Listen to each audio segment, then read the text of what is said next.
Morning, Paul. Yeah, morning. Good morning. Welcome to another auction preview. We're here at Brightwells again. This time we're previewing the February the 14th sale. Always something interesting here to see, so let's have a look inside. Lots of diversity. We've got our new electric door.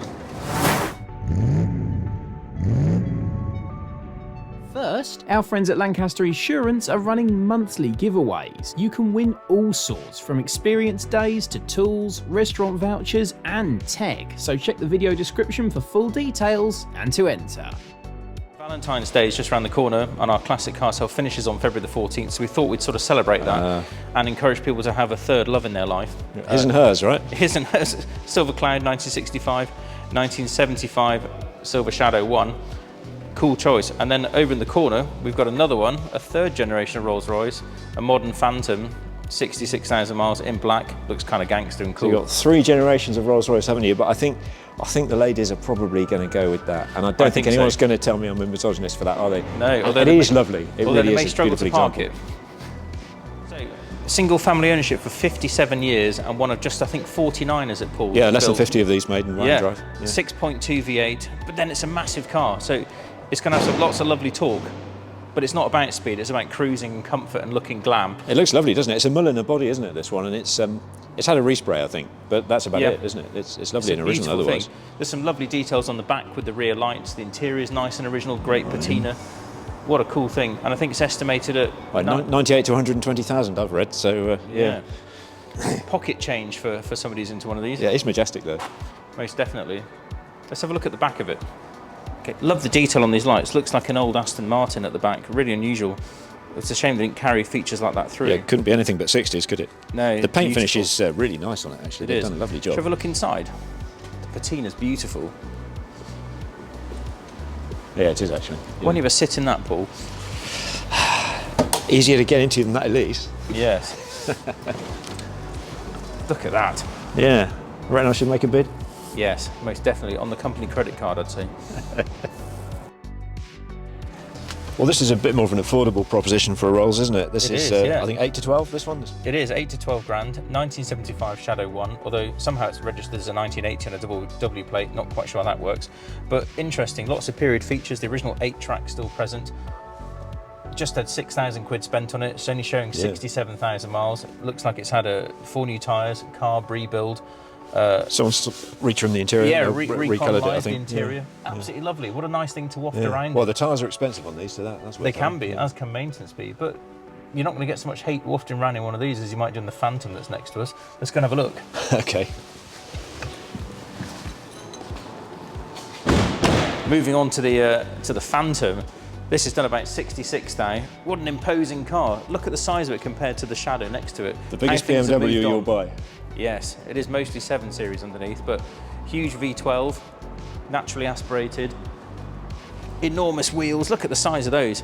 And the badges are supposed to stay vertical as you drive so they don't spin. They've got little magnets and weights at the bottom. But what a cool thing. Well, it's from a different era, isn't it, of course? But how much is this? How much is this estimated at? 66,000 quid, I think. Which seems a bit of a bargain compared to what it was new. They're around, well, they've 200 grand new, depending on what options you went for. This one doesn't appear to have the starlight ceiling. There's a bit of signs of minor wear on the interior, but if you have a look inside, it's got nice light burr elm wood. Enormous rear area for dark deeds, business dealings, all sorts of other things perhaps. No, I jest. Seating for 4, this one. So it's got individual rear seats which are electrically operated rather than the standard bench seat. So you get a bit more long distance comfort. Your sort of thing, Paul? Not really. No. I prefer the 7 Series. I really like the E65. That's what this is underneath. Yes, soft closed doors there. Tell you what there is though, just down here, something else that's British. Go for it. And very different. I take it you don't mean the Maserati? No, I don't. I mean the Esprit. Oh, an X180? Yes. Yes. I think this has had a fortune spent on it. Apparently nut and bolt restoration. Massive amount. Something like 75,000 the guys spent on it, according to your catalogue. 75 grand? Yeah, it's apparently the first non-turbo X180. So is it? Wow. Apparently, yeah. They didn't finish all the paintwork then? I think these are probably going to be going up soon, aren't they, in value? Yes, they seem to be a little bit undervalued at the moment, which is a shame. Yeah, a decent one is unusual now, isn't it? There's some real wrecks and there's some really nice ones, and there's not much in between. And this one looks like a good sort of honest car that you could use and improve. Yeah, I think the estimate's about 15 grand, which seems an inordinately low amount considering what the chap's obviously spent on it. The interior is uncommonly smart for one of these. Yes, yeah, I was just thinking that. Although they tended to look like they've been put together by 5-year-olds when they came out the factory. I think they've probably been restored and put back together probably rather better nowadays. Well, that's the thing, isn't it? Nice wraparound dashboard and a panoramic roof. So what's this, a 2-litre 4-pot or 2.2? It'd be a 2.2, this one. Yeah, naturally aspirated. Yeah. Yeah, still looks quite sharp. It looks a lot more modern than its age, I think. Yeah. In terms of, if it's 1980s, 1990s, it's still a ssharp shape. Yeah, a good one of these drives nicely. The turbo I always thought was a bit disappointing. The normally aspirated one doesn't leave you, it doesn't leave you waiting. No, it doesn't. Quite literally. I think one of the weak points on these was always the brakes, but most people tend to upgrade the brakes. Yeah, interesting car. 1968 Ford Mustang Fastback. How cool is this?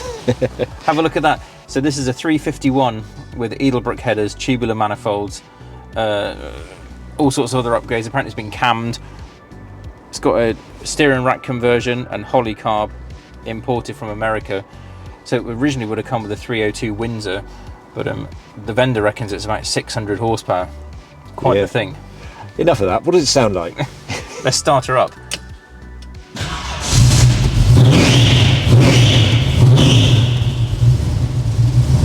I think she sounds awesome, doesn't she? Sounds all right, yeah. Yeah.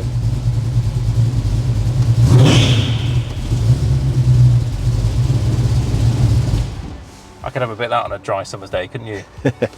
Perhaps for some people, though, that's a bit much, isn't it, for Britain? Well, there's some other V8s. You've got a lot of V8 choice in this sale, haven't you? Yeah. Just in front of us is a Maserati V8, which might be more to people's choice. 4200 Grand Sport, uncommon in black. Yeah. It's done, I think, 48,000 miles. The Maserati, yeah, late nice model condition, one, this. with the F1 paddle gearbox and I think 395 horsepower. Yeah, right-hand drive. Yeah, this is uncommonly smart for one of these. They're not generally in such nice fine fettle. They tend to have had fairly hard lives or been used as track cars, these Grand Sports. It is a Cambio Corsa, isn't it? It is. So you just have to bear in mind it's Cambio Corsa from 2005. It's not seamless like a modern auto flappy paddle thing, but when they're on song, they're fantastic, and when they work, they're fantastic fun. Yes. You just have to take a bit of a brave pill when you buy one of these, I think. What's the estimate on this? I think it's in at 17 grand. 17. Yeah, I think if a dealer had it for sale, it'd be mid-20s, but at 17 plus the buyer's premium, I think that's about right. Yeah, yeah. So there's the classic American V8. We've got the Italian take on the V8 theme, and the proper British approach. Yes. A wedge TVR. Yeah, you don't see many of these anymore. No, you do don't. And this is uncommonly tidy. Although it's a 350, it's had a later Tune 3.9 dropped in it. So I think it's developing about 280 brake horse according to the vendor. Sounds fantastic.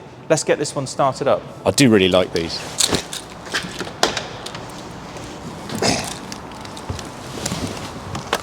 I think I'm going to get blasted here at the back. Best place to stand.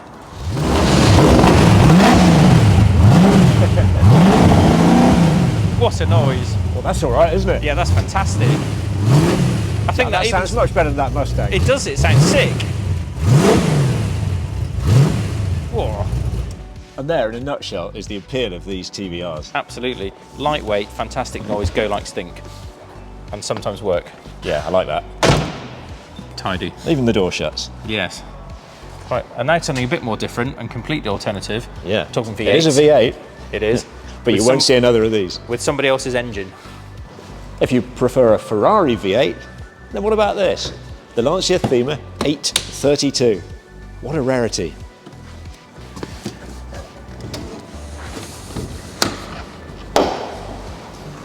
Here we go. Lancia by Ferrari. It doesn't say Ferrari because Lancia actually modified the Ferrari 328 engine significantly to put it in the Thema. They changed from a flat plane crank to a cross plane crank and things like that. But and it's ultimately, it's a 308 engine. Yeah, ultimately, 3 litre V8 quattro valve. It's a Ferrari engine, though, isn't it? The engines were assembled by Ducati. Yeah, partly. Yeah, yeah. Yeah, how mad is that? So they're about 211 horsepower on this earlier pre-Cat car, driving the front wheels via manual transmission. It was the world's most powerful front-wheel drive performance car when it was released, and we took it for a spin earlier on, and it drives really nicely. Actually, they weren't a sort of really aggressive car in the sort of mould of the M5. They were more of a luxury high-speed cruiser. Still quite soft suspension. Yeah, it's a softer sort of car, but yeah, we thoroughly enjoyed it.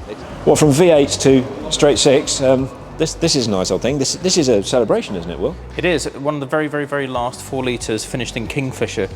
It's a pretty thing. This colour really makes it stand out and show off its bloody lovely lines. It's done, I think, 83,000. The guy's had it 26 years, and he went on a factory trip and then saw this car being built and fell in love with it, and then managed to find it for sale and bought it, and he's had it ever since. But he's selling it now, unfortunately, because he's just a bit old, unfortunately. He says he struggles to get in and out of it. A real shame. But he's looked after it, hasn't he? And these are a really practical car to own, these late XJSs. They're very different as an ownership proposition from the early ones. They're a little bit more robust, usable, actually. I think. Yeah. They still have inboard brakes at the back. Especially the 6-cylinder cars. Yeah, AJ16 engine, this 238 horsepower.